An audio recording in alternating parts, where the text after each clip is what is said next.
Hace 8 días iniciamos un estudio de los adoradores o adoradores verdaderos basado en Juan 4, verso 19. Y quiero que vaya ahí, pero hoy vamos a ver una perspectiva diferente. Vamos a ver un panorama diferente.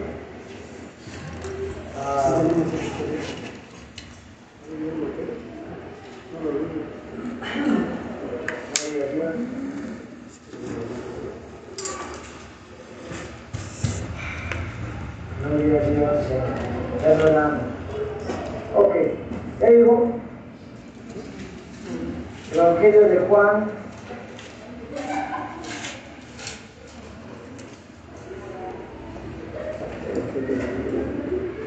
¿Tienes la imagen? Ahí en internet.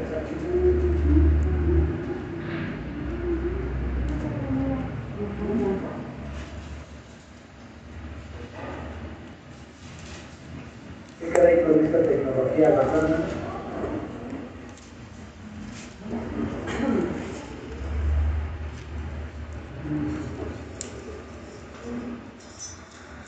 Vamos a ver el verso 19, Evangelio de Juan 4, verso 19. ¿Puedes ponerlo así?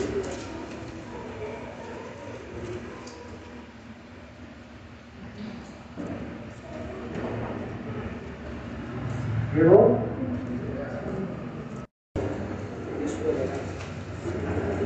Vamos a ir, quiero que vaya usted ahí a Reyes. Si no es Reyes, es Crónicas.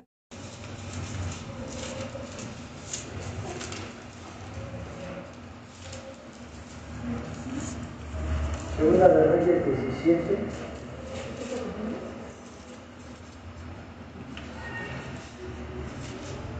Quiero que este aspecto, hermano.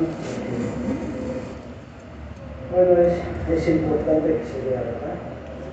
Dice, vamos a leer del verso 25. Bueno, vamos a leer desde el verso 24 para que lo entiendan mejor. ¿Sí? Dice, y trajo el rey de Asiria gente de Babilonia, de Cuta, de Aba, de Hamá, y de Separvaim, y los puso en las ciudades de Samaria, en lugar de los hijos de Israel, y poseyeron a Samaria y habitaron en sus ciudades. Y aconteció al principio, cuando comenzaron a habitar ahí, que no temiendo ellos a Jehová, envió Jehová contra ellos leones, que los mataron. Dijeron pues al rey de Asiria, las gentes que tú trasladaste y pusiste en las ciudades de Samaria, no conocen la ley de Dios de aquella tierra. Quiero que vean ustedes las palabras que están poniendo ahí a ellos. Dice, no conocen la ley del Dios de aquella tierra, y él ha echado leones en medio de ellos, y aquí que los leones los matan, porque no conocen la ley del Dios de la tierra. ¿Ya se dieron cuenta? Y ahora fíjense bien, dice, y el rey de Asiria mandó diciendo, llevad allí a algunos de los sacerdotes que trajiste de allá, y vaya y habite ahí, y les enseñe la ley de Dios del país. Y vino uno de los sacerdotes que había llevado cautivo de Samaria y les enseñó cómo habían de temer a Dios. Pero cada nación se hizo sus dioses. ¿Ya se dieron cuenta? Cada nación se hizo sus dioses y los pusieron en los templos de los lugares altos que habían hecho los de Samaria. Cada nación en su ciudad donde habitaban. Los de Babilonia hicieron a Sucot y Benot. Los de Juda hicieron a Nergal. Y de los de Hamat hicieron a Sima. Los sabeos hicieron a Nipaz y a Tartac, y los de Separvaim quemaban a sus hijos en el fuego para adorar a Ramalek y a Namelec, dioses de Separvaim. Temían a Jehová e hicieron bajo el pueblo sacerdotes de los lugares altos que sacrificaban para ellos a los templos de los lugares altos. Temían a Jehová y honraban a sus dioses según la costumbre de las naciones de donde habían sido trasladados. Hasta hoy hacen como antes, ni temen a Jehová, ni guardan sus estatutos, ni sus ordenanzas, ni hacen según la ley y los mandamientos que prescribió Jehová a los hijos de Jacob, el cual puso el nombre de Israel. ¿Sí? Y bueno, yo quiero que usted vea esta realidad, porque mira, muchas veces nosotros oímos de Samaria y decimos, ¿qué de importante hay en Samaria? Cuando el Señor quiso pasar a Samaria, dice que se vio imposibilitado, ¿no? Se vio imposibilitado. Lo rechazaron los de Samaria, ¿sí, hermanos? Le dijeron, aquí no pases. ¿Por qué? Porque echó una legión. ¿Sí, hermanos? ¿No? Bueno, algún día vamos a comprenderlo. Sigamos leyendo la Biblia y van a verlo. Entonces, él echó una legión y esa legión, hermano, dice que se metió en cerdos, ¿sí? Y esos cerdos se fueron y se cayeron ¿a dónde? Se desbarrancaron y cayeron ¿de dónde? En el mar, hermano, ¿sí? Poco a poco, vamos bien, échenle ganas. Entonces, se cayeron al mar y entonces los de Samaria le dijeron, vete, ¿sí o no? Pero cuando usted ve en Juan, él encuentra a una mujer, ¿sí?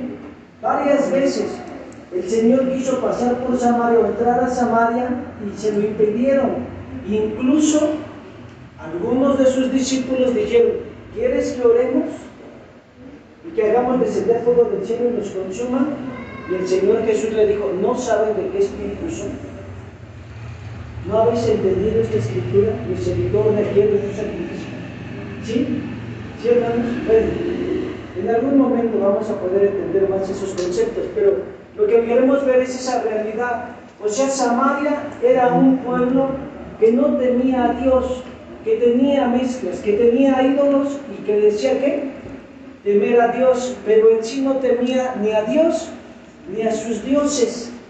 ¿Por qué? Porque hacían lo que les placía, ¿sí? Entonces, cuando el Señor llega, es ahí en donde Él explica lo de los verdaderos adoradores. ¿Ya se dieron por qué? ¿Cuenta? ¿Sí? Oye, los verdaderos adoradores no van a tener mezclas. Los verdaderos adoradores, ¿sí? No van a levantarse nichos, ni van a cambiar a Dios, ni van a transgiversar su ley. ¿Sí se dan cuenta? ¿Sí, hermano? Pues sí, yo quiero que usted vaya comprendiendo más a profundidad lo que es un verdadero adorador, ¿sí? Porque muchas veces nos hemos quedado así como en una parte, en un límite. Pero dice, los verdaderos adoradores, ¿sí? Deben de tener características. Cuando usted ve los errores y las fallas de los samaritanos, y es a los samaritanos que le dicen los verdaderos adoradores, entonces usted puede ver que ellos tenían que idolatría, ¿sí? Ellos no habían dejado sus culturas, ellos no habían dejado, hermanos, ¿sí? Sus ídolos, sino todo lo contrario. Decían temer a Dios y que tenían todavía ahí el adorar ¿a qué? A sus ídolos. Ya les habían explicado la ley de Dios y qué hacían con ella. La pisoteaban. ¿Por qué? Porque no les interesaba realmente adorar a Dios. Entonces, cuando nosotros vemos los verdaderos adoradores, son aquellos que tienen una perspectiva y una prioridad, y su nombre es Jesús.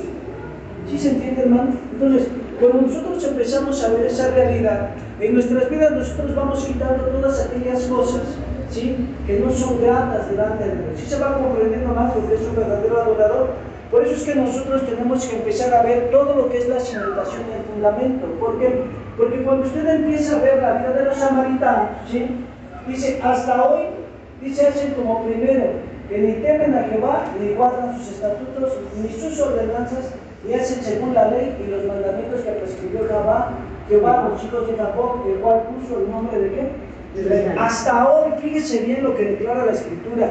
Entonces, nosotros tenemos que entender que la idolatría no le agrada a Dios. ¿Por qué?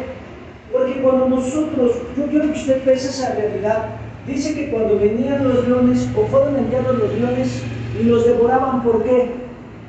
¿Cuál era la causa? La idolatría. ¿Cuál era la causa? Que estaban en tierra santa y ellos no querían aplicar la ¿qué? La ley de Dios. Sí, yo quiero que usted pese esta realidad y que el Señor ilumine su entendimiento en esta tarde. Porque muchas veces en nuestro caminar como cristianos decimos, bueno, ¿por qué estoy pasando esto? ¿Por qué me está llegando esto a mi vida? ¿Por qué estoy teniendo estas luchas? ¿Por qué estoy teniendo estos ataques? ¿Por qué a veces siento como que ese león viene y está devorando? ¿Sí? Entonces, es ahí cuando a veces se les dice a los cristianos, pesa lo que hay en tu corazón, examina tus caminos, ¿sí? Y ellos dicen, pues yo estoy para irme al cielo, porque en mí no hay nada malo, ¿sí? Eso mismo decían ¿quiénes? Los de Samaria. La samaritana, ¿qué le dijo a Jesús? Nuestros padres dicen que aquí es donde debemos de adorar. Ustedes dicen que es ¿en dónde? En Jerusalén. Dice, la hora viene y ahora es cuando ¿qué? Los verdaderos adoradores adorarán al Padre, ¿sí? Porque tales adoradores busca el Padre que le adoren. Dios es espíritu, y los que le adoran en espíritu y en verdad es necesario que ¿qué? A ver, abra su entendimiento. Dios es espíritu, y los que le adoran en espíritu y en verdad es necesario que ¿qué? Ahí hay revelación, amado. Ahí hay revelación, porque el Señor entonces le empieza a decir, Dios es espíritu. Y Él no necesita que tú le pongas una pintura, Él no necesita que le pongas una escultura, Él necesita que tu vida esté rendida a Él. ¿Se dieron cuenta? Que tu espíritu esté consciente de ¿qué? De las cosas de Dios. La podía haber grabado. ¿Sí? Entonces, nuestra vida cristiana empieza a tener una perspectiva y un peso mayor. ¿Sí se empieza a dar cuenta de esta realidad? O sea, muchas veces nuestras vidas cristianas están detenidas. ¿Por qué? Porque no hemos entendido el peso del adorador. Entonces a veces nosotros decimos que estamos adorando, pero ¿qué? Pero no, ¿por qué? Porque tenemos muchos ídolos. ¿Sí? Tenemos muchos ídolos. ¿Sí? Tenemos idolatría en nuestras vidas. ¿Cuál puede ser un ídolo que te roba realmente, o que le está robando el lugar a Dios en tu vida? A ver, tú examínate. Tú di, a ver, ¿qué es lo que le está robando el lugar a Dios en mi vida? ¿No? La comedia, la comida, ¿no? No sé, debe de haber algo que a veces le está quitando realmente esa prioridad a Dios. ¿Cuál es? ¿Cuál es? No tienes que decírmela, ni va a decir, ah, no, pues mi marido también puede ser tu ídolo. ¿Sí? Entonces, papi, te pongo tu nicho y te prendo tu veladora y te pongo tu incienso, ¿no? O sea, ese es el detalle, ¿sí? Ese es, a veces eso te empieza a ser una idolatría, ¿sí? En verdad, por la mujer también, aquí te quedas, y te sientas, y se sienta, y rueda, y saltas, y saltas. Entonces empiezan a hacer esas cuestiones, hermano, pueden ser tus ídolos, hasta tus hijos pueden ser tus ídolos. Sí, sí, hermano. Entonces nosotros empezamos a ver que tenemos idolatría. Y entonces, ¿cómo podríamos adorar a Dios? Con libertad, en espíritu y en verdad, si tenemos tantos ídolos. ¿Sí se dan cuenta, hermano? Entonces, nuestra vida cristiana tiene mucho que aprender hoy. Cuando usted ve la revelación de Juan 4, ¿sí? Y es ahí donde yo quería llegar, porque a veces es muy profundo poder explicarlo, hermano, ¿sí? Porque si usted nada más ve y dice, bueno, Dios es espíritu, y los que le adoran en espíritu y en verdad es necesario que ¿qué? O sea, que se manifieste, ¿sí se entiende? Que se manifieste, ¿sí o no? O sea, porque cuando usted lo adora, usted está ¿qué? Manifestado, ¿sí o no? Entonces, cuando es necesario que se manifieste, que se vea, ¿sí? No de palabras, sino de ¿qué? El espíritu y el verdad, de veras, ¿sí se entiende? Entonces, cuando yo empiezo a entender esa realidad, ¿sí? Cuando yo empiezo a entender esa realidad, hermano, mi vida cambió, porque entonces sé que no hay un lugar específico. Perdón, no me voy a meter con nada ni con nadie. Ustedes han visto que hay quienes corren al altar y sienten que nada más en el altar hay poder y se postran y se arrodillan ahí. Pero Dios dijo en su palabra que la hora es y la hora viene en qué? En que los verdaderos adoradores le adorarán en espíritu y en verdad. A mí me han hablado y me han dicho, pastor, permítame llegar a la iglesia porque necesito orar ahí. Yo le digo, adelante, hermano, vaya. ¿Sí? Pero digo, en mis mismo, si usted busca a Dios de todo su corazón, toda su alma, en su hogar, Dios también se va a manifestar. Si usted está en el desierto y anda perdido y va a decir, anhelo llegar a la iglesia para que Dios me responda, pues no, ¿verdad? Usted se va a postrar ahí y va a levantar sus manos al Señor. Entonces, hay un lugar específico para adorar y es usted mismo. Porque usted es un templo. ¿Sí se entiende? Queríamos sacarles una diapositiva del tabernáculo, porque yo quiero que usted vea cómo todo esto se vuelve en una visión, en un propósito. ¿Sí? Ay, Señor, ¿qué hago? ¿Podríamos hacer algo? Tienen tiempo, hermanos, ya están muy cansados. Ven ahí, hay que preguntarles, contarnos. ¿Qué tal que dejaron el chocolate hirviendo y los bolillos encargados?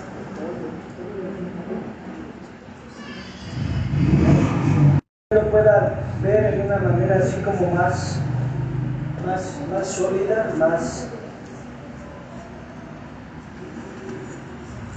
palpable, más visible.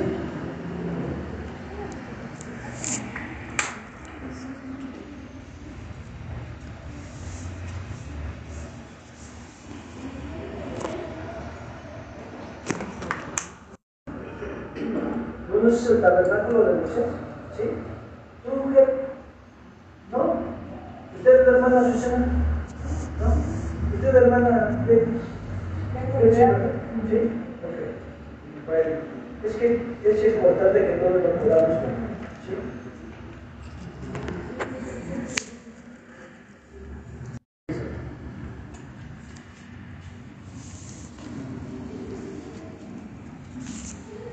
¿No se ve bien, verdad? ¿Sí se ve bien? ¿De verdad, hermano? ¿Sí lo ve bien, hermana Beatriz? ¿Segura? Ah, no, pues de acá sí se ve bien, ya se ve bonito. Sí, bueno, ok. Bueno, sí se ve bien. Fíjense bien. Yo quiero que usted comprenda el término de adorador en espíritu y en verdad. Ese era el tabernáculo de Moisés, hermano, ¿sí? Todas las tiendas estaban puestas en torno de este tabernáculo. Cuando el pueblo no le creyó a Dios, entonces el tabernáculo fue fuera. Y los que querían adorar o buscar a Dios tenían que salir de qué? Del campamento. Y ahí hay tipología, decir salir de la incredulidad para poder pagar el precio de estar en su presencia. ¿Sí se entiende, hermano? Pero bueno, el tabernáculo, ¿sí? Normalmente la puerta tipifica a Cristo, ¿sí? Todo lo demás que usted ve en torno, ¿sí?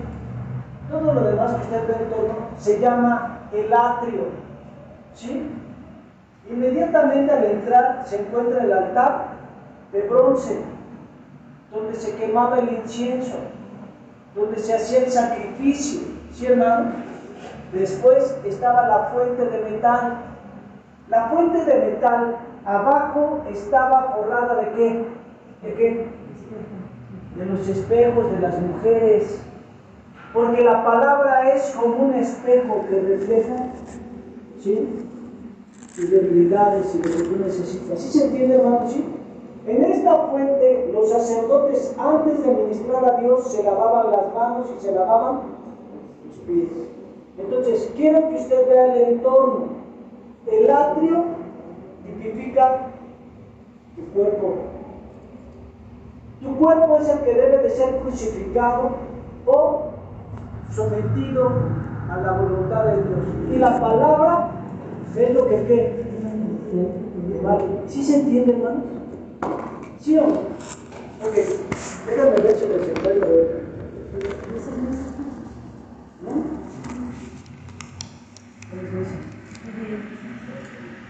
Espérenme. ¿Ahí se ve, hermano? ¿Sí? ¿Ustedes vieron la tienda? ¿Sí? En sí, hermano, esa era la tienda del tabernáculo. ¿Sí? Esa tienda está dividida en dos porciones. ¿Sí? Tu alma y tu espíritu. ¿Sí se entiende, hermanos? Lugar santo y lugar santísimo. El lugar santo representa tu ¿qué? Tu alma. Y el lugar santísimo representa ¿qué? Porque es cuando tú estás en comunión con Dios. ¿Sí se entiende? ¿Sí? ¿Sí o no, hermano? ¿Sí? Por eso te veo bien morena de repente acá, ¿verdad? No trae trenzas, entonces algo ocurrió ahí, no se la llevó. Tu alma, quiero que usted vea esta realidad, tu alma, ¿sí? Necesita ¿de qué? Son la mesa de los panes. ¿De qué te habla? De la doctrina, ¿sí? De la doctrina. Tu alma necesita revelación del Espíritu Santo. Tu alma necesita adorar a Dios. ¿Sí, hermanos? ¿Sí vamos bien? ¿No? ¿Sí o no? Tu espíritu es el que está en comunión con ¿qué? Y ahí es donde está el arca.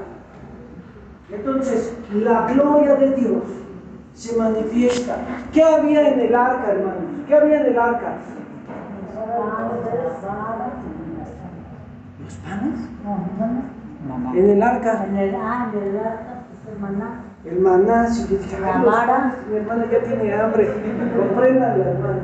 La vara. El maná, la vara de Aarón que reverdeció y las tablas de la ley. Amén, hermanos, sí. Eso representa la gloria de Dios. ¿Sí, hermano?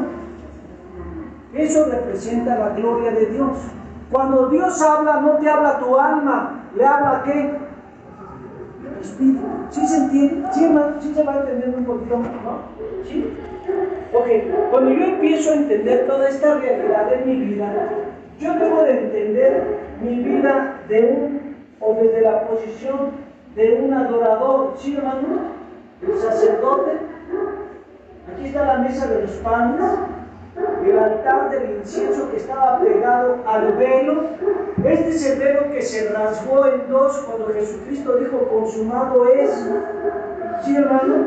Se dice que este velo tenía un espesor entre 10 centímetros aproximadamente y se rasgó. Cuando el sacerdote tenía que pasar hacia acá, a este lado, se dice que él tenía que pasar arrastrándose por debajo del velo. Y ahí hay revelación. Todo aquel que es un adorador y quiere llegar a ese lugar debe de humillarse.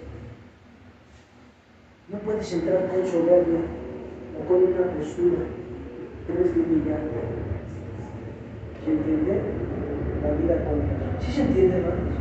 Por eso es que cuando nosotros estudiamos el tabernáculo podemos entender más. Estos son los que, los querubines, no se me preocupen. Dice que las alas tocaban la una con el otro. La parte de arriba del arca se llama propiciatorio. ¿Sí, hermano? Y es de donde Dios se comunicaba. ¿Sí, hermano? Es de donde Dios le hablaba a Moisés. ¿Sí, hermano? Ok. Vamos a ver si se ve mejor acá. Pues en ese lugar, ahí donde está la mesa de los panes, el candelero y el altar del incienso, es el lugar santo. Es el lugar santo, sí. El lugar santo, hermanos, ¿sí? El lugar santo y el lugar santísimo. Esta tienda tenía 3 túnicas. ¿Sí, hermano? Cada túnica representa la obra de Cristo en el Calvario para tu vida. Cuando nosotros empezamos a hablar de las verdades vencedoras, de las verdades del Calvario, de las verdades, todo eso habla de cubierta, porque había una piel teñida ¿de qué? De rojo. ¿Sí, hermano? ¿Sí se entiende? En el tabernáculo usted va a tener revelación. En este tabernáculo, ¿ya vieron todas las tablas que están ahí? ¿Sí? Ay, ya me voy a meter en más detalles. Vamos a ver la adoración. Eran 45 tablas, que son 45 principios que todo discípulo o un mayordomo de Dios debe de entender y conocer. Y esas usted las encuentra en la revelación en la carta a Timoteo. Usted va a encontrar la revelación de eso. Eso es doctrina. Si yo no entiendo doctrina, vivo perdido en mi caminar como vida.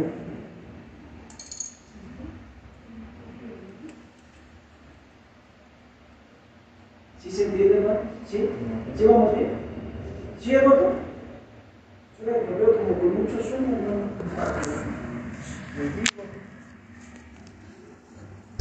¿Sí? Aquí se ve desde otra. ¿Sí lo ven, hermano? ¿O se ve borroso? ¿Se ve bien? ¿Y por qué lo veo borroso? Ok. Lugar santo, lugar santísimo. ¿Sí, hermano? Aquí. Bueno, aquí no sé si usted lo ve. Este se ve lugar santo, lugar santísimo. Las túnicas que cubrían la tienda. ¿Sí, hermano? Las 45 tablas que rodeaban la tienda. ¿Sí, hermano? Entonces, nosotros, cuando entendemos el tabernáculo de Dios, ¿sí? Tú vas a entender algo totalmente diferente. Otra parte de la vida. ¿Sí, hermanos? Esto es lo que nosotros le llamamos lugar santo. Y esto es lugar santísimo. ¿Sí, hermano?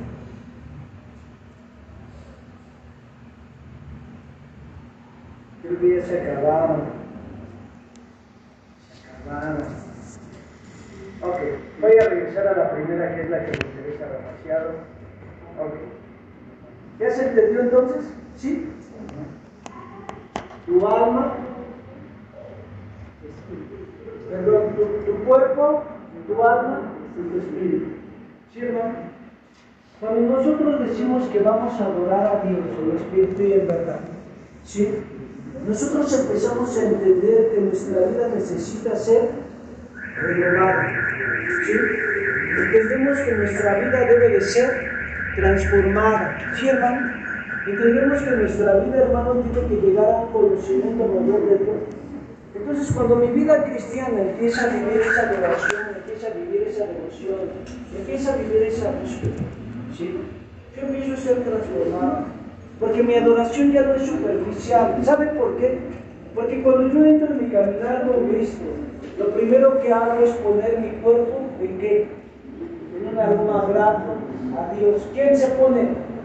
Yo. Yo decido ser un aroma agradable para qué? A Dios. ¿Sí, hermano? La palabra de Dios no puede faltar a mi vida. ¿Por qué? Porque soy un hijo de Dios, soy un sacerdote. ¿Sí, hermano? Necesito lavar, necesito limpiarme, porque sirvo a quién? A Dios vivo. Entonces, cuando yo empiezo a entender esa realidad, mi vida cristiana va siendo cambiada, va siendo transformada. Entonces, yo ya no soy, hermano, alguien que deja pasar el tiempo en estos momentos, sino soy alguien que está buscando a Dios. Cuando yo digo ser un adorador en espíritu y en verdad, la revelación viene a mi vida de una manera mayor. ¿Por qué? Porque a Dios solamente se le puede adorar, hermano, con una entrega total. Dios es espíritu. Y los que le adoran en espíritu y en verdad es necesario que le adoren. Que le adoren. ¿Sí se entiende, hermano? Entonces, cuando yo empiezo a ver ese panorama en mi vida como cristiano, cuando yo empiezo a entender esta parte de mi vida con Dios, ¿sí? Mi vida cristiana, hermano, ¿sí? Empieza a ser totalmente transformada. Mi vida cristiana empieza a ser totalmente cambiada. ¿Por qué? Porque como hijo de Dios, ¿sí? Yo empiezo a vivir una vida entregada. Yo empiezo a vivir una vida apasionada. Yo empiezo a vivir una vida, hermano, en un desarrollo, en un proceso.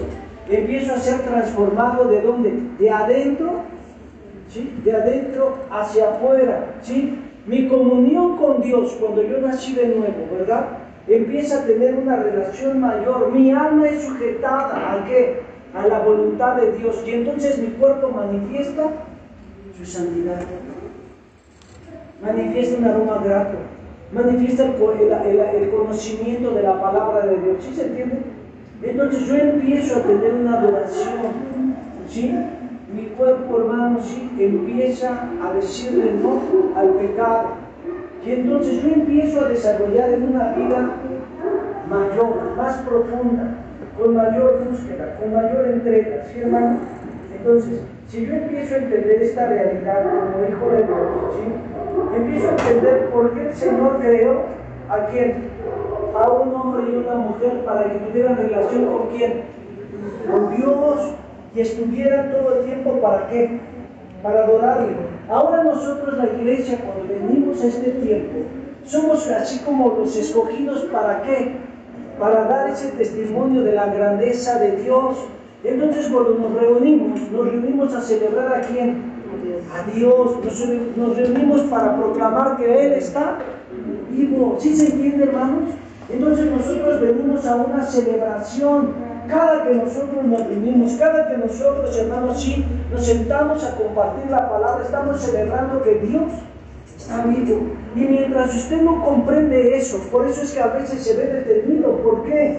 Porque usted no está entendiendo la profundidad de un reunirse en el nombre de Jesús. Yo empiezo a celebrar, yo empiezo a entregar mi vida, yo empiezo a entregar mi corazón, yo empiezo a entregar todo lo que soy, hermano, ¿sí? Entonces, no me enredo ni me mezclo con otras cosas, ¿sí, hermano? ¿Por qué? Porque cuando yo estoy con Cristo, el Señor siempre me va a llevar a vivir una vida dentro de la principal, o del principal propósito de Dios para mi vida, que es adorar. Quiero que vaya usted a Lucas 10.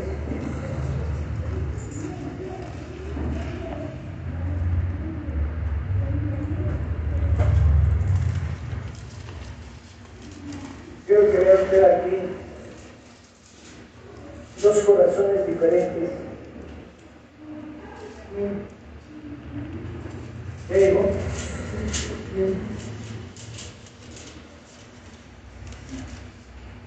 Lucas 10, verso 38.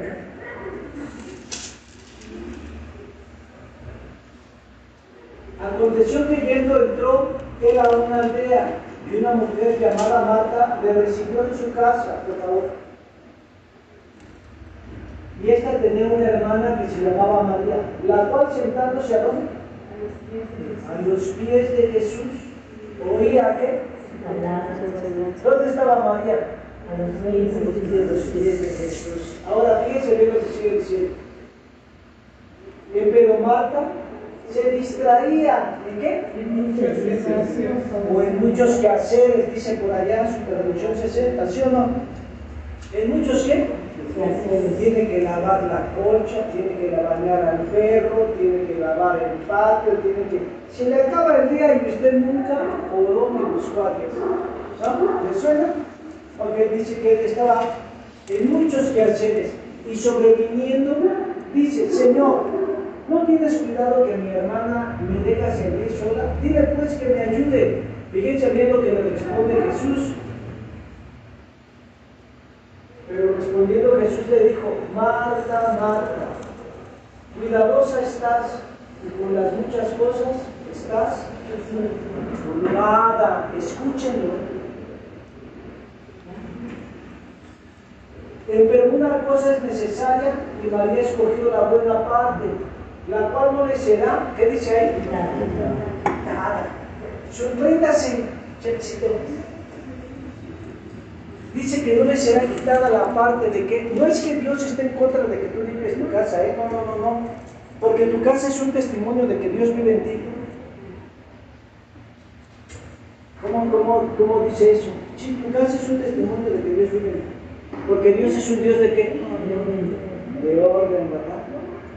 Si tú entras a la casa y ¡pum! Vuelas con el patín, ¿no? O tropiezas con la piedra, con el juguete, con el cochecito. Eso habla mucho de tu vida y tu relación con Dios. ¿Sí? O sea, Dios es un Dios de orden. Ahora fíjese bien, Dios no te está diciendo que no hagas los quehaceres, ¿eh? Ni yo estoy diciendo nada de eso. Quiero que usted vea la posición. ¿Por qué? Porque a veces viven turbados, muchos hermanos con muchos quehaceres, pero no se han podido sentar ni un ratito a los pies de Dios. Dice que esa parte no le va a hacer. Cuando usted está dispuesto a qué. Mire usted, Marta lo recibe en su casa, dice eso, ¿verdad? Ahí vivía su hermana, pero Marta inmediatamente cuando entendió que Jesucristo iba a hablar, ¿qué hizo? Sus pies, por favor. Dice, sigue diciendo, Y aconteció, pero no le será quitada. Fíjense bien, hermano, la respuesta de Jesús fue algo así tajante. Marta estaba turbada. ¿Cuántas Martas hay aquí turbadas?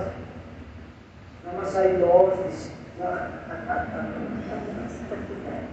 Nosotros tenemos que entender esa realidad. Cristo, hermano, sí, nos lleva a tener y a vivir una relación con Él. ¿Sí?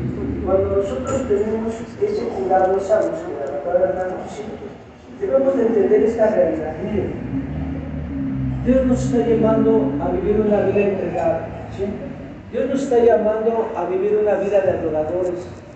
Cuando yo entiendo mi posición en Cristo, cuando yo entiendo mi responsabilidad con Dios, ¿sí?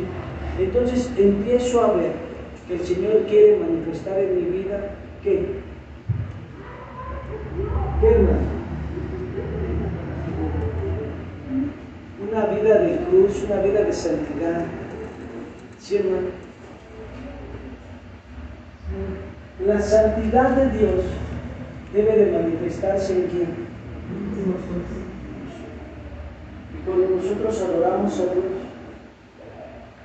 entendemos que Dios no es un Dios de momento, sino es el Dios de su vida. ¿Sí se entiende? O si entendemos que no solamente un día yo tengo que levantar manos santas, sino toda mi vida.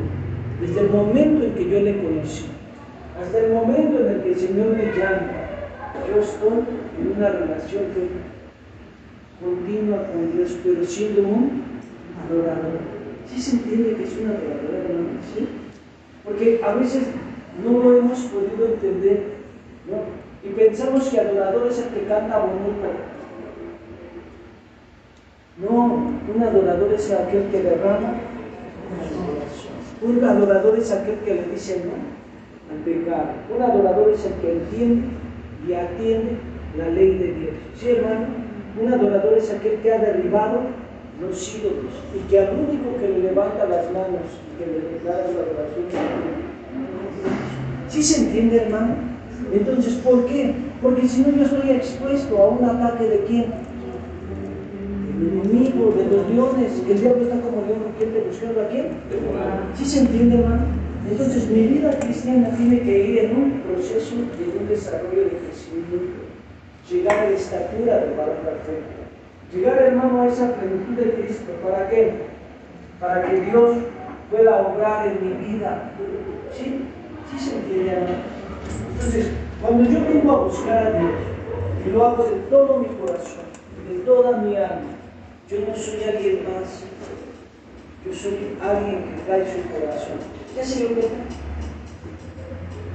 Usted lo primero que trae a la iglesia debe de ser que no su necesidad, no su problema, no su aflicción. ¿Qué debe de traer? Un corazón que le rinde gloria a Dios. ¿Sí se da cuenta? Entonces, como usted viene y trae su corazón a Dios, Dios no se hace esperar. Todo lo que usted pudiera estar teniendo, pasando, viviendo, se va a ir. Porque en la presencia de Dios hay plenitud de gozo. Amén. Y delicias a su diestra para siempre. ¿Sí se entiende, hermano? Entonces yo debo de entender mi posición. Muchas veces estamos turbados con los quehaceres, con las circunstancias, con las situaciones que uno vive. Hace tiempo yo estaba así, pasando por unas luchas fuertes. Yo le decía, Señor, no permitas que estas luchas me imposibiliten de ver tu grandeza y de venir a adorarte. No quiero pedirte, quiero adorarte. Y hasta que pude entrar en esa parte, hermanos, Dios cambió y transformó todas las circunstancias. Porque yo no quería ver otra situación sino adorarlo.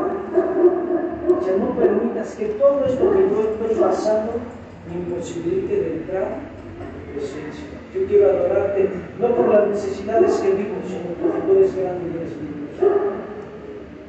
Sí, hermano, es un proceso, pero sí lo puede usted lograr. Sí. Cuando usted realmente entra en esa presencia, su vida es cambiada.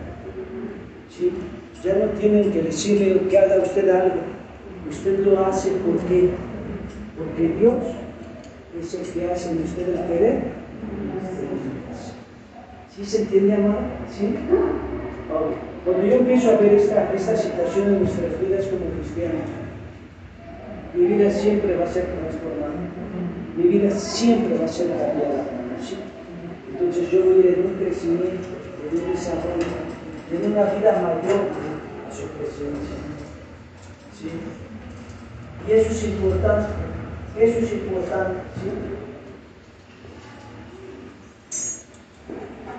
Si yo entiendo esa verdad,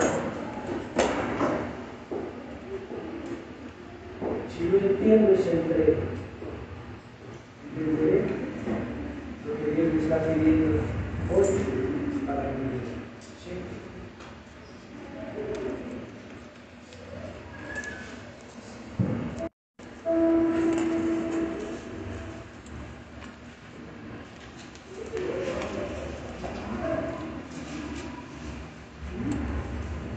Éxodo capítulo 3, vamos a leer del 1 al 6. Éxodo 3, del 1 al 6.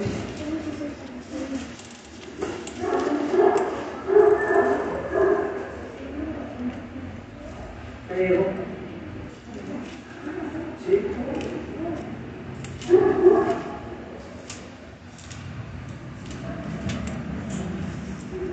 Éxodo 3.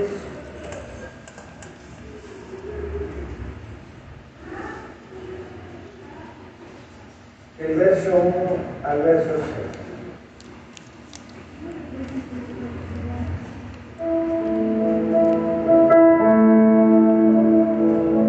Apacentando Moisés las ovejas de Jetro, su suegro, sacerdote de Madián, llevó las ovejas detrás del desierto y vino a oír el monte de Dios. Dice, y estando ahí el ángel del Señor, se le apareció entre las llamas de una zarza ardiente. Moisés notó que la zarza estaba envuelta en llamas y no se consumía. Así que pensó, qué increíble, voy a ver por qué no se consume la zarza. Y cuando el Señor vio que Moisés se acercaba mirando, lo llamó desde la zarza, Moisés, Moisés, aquí me tienes, respondió, no te acerques más. Le dijo Dios, quítate las sandalias de los pies. Quítate las sandalias porque estás pisando tierra santa. Yo soy el Dios de tu padre, soy el Dios de Abraham, de Isaac y de Jacob. Al oír esto Moisés dice que cubrió el rostro, pues tuvo miedo de mirar a Dios.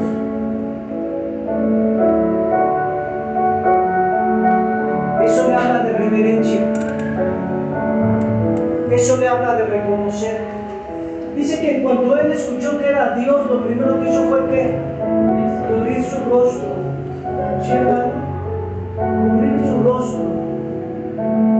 Si nosotros queremos adorar a Dios, tenemos que dejar las cosas del mundo y deslizar por las sandalias de Egipto para poder vivir para Dios. ¿Sí se entiende?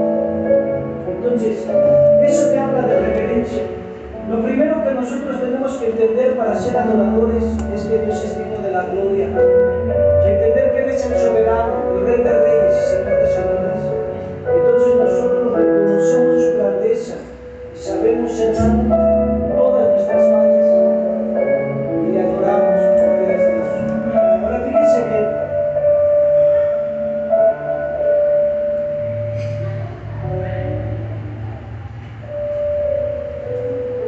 Fíjense bien, hermano. Si usted va a Isaías, capítulo 6, verso 5.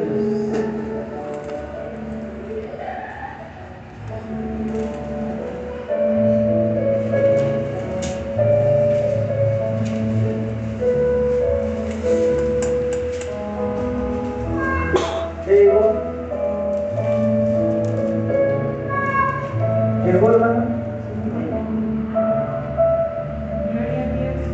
Fíjese bien lo que dice. Entonces dije, ay de mí que soy muerto, que siendo hombre inmundo de labios, y habitando en medio del pueblo que tiene labios inmundos, han visto mis ojos al Rey Jehová de los ejércitos. Y no solamente dice eso, siga leyendo. Y tomó hacia mí uno de los serafines teniendo en su mano un carbón encendido tomando del altar con unas tenazas, por favor. Y tocando con él sobre mi boca, dijo: he aquí que esto tocó tus labios y has quitado tu culpa y limpia tu pecado, por favor. Después oí la voz del Señor que decía: ¿a quién enviaré? ¿Y quién nos irá? Entonces respondí yo: heme aquí, envíame a mí. Reverencia, reconocer a Dios. No es decir no puedo, mucho menos decir no quiero. Es ponerse a los pies de Cristo. ¿Sí, hermano? Y eso es vital para nuestras vidas. ¿Sí? Cuando yo empiezo a entender, la adoración siempre va a empezar por reverencia. No hay otra parte, ¿sí?, en su vida. Dios es bueno, Dios es fiel.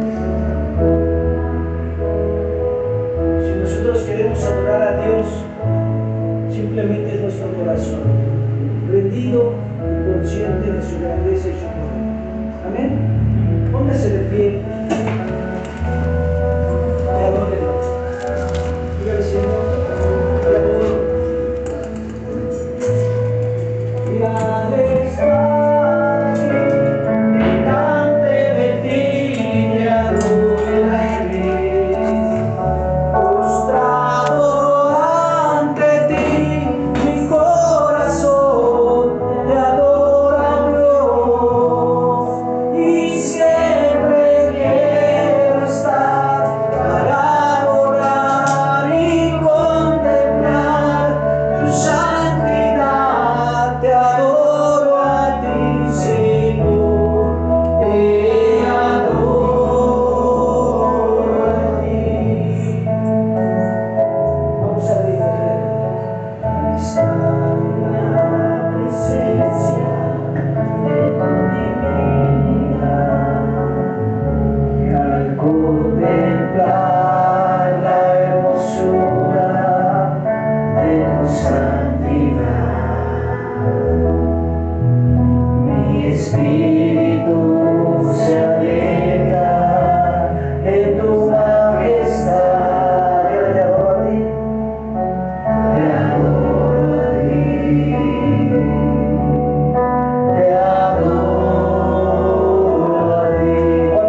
Señor. Te rendimos toda la gloria, todo el honor y toda la alabanza. Jesús, tú vives y reinas. Gracias.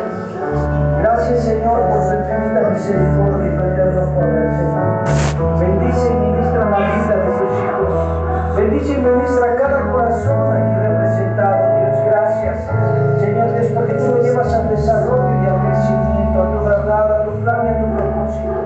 Señor, y quebrantas toda fuerza del maligno, Señor, en esta hora en contra de sus vidas, Dios. Gracias, Señor Dios, porque eres tú quebrantando todo aquello que no hablaste para ellos y eres fortaleciéndolos en sus vidas, Señor. Gracias, Señor, porque ellos pueden ser ese aroma fragante delante de ti, Señor. Da conforme a la petición de su corazón y a toda necesidad de su alma, Dios. En el nombre poderoso de Jesús, te pido y te ruego por cada hogar y por cada familia, que ellos puedan ser esos adoradores, que ellos puedan ser, Señor, esas vidas, Señor, en el nombre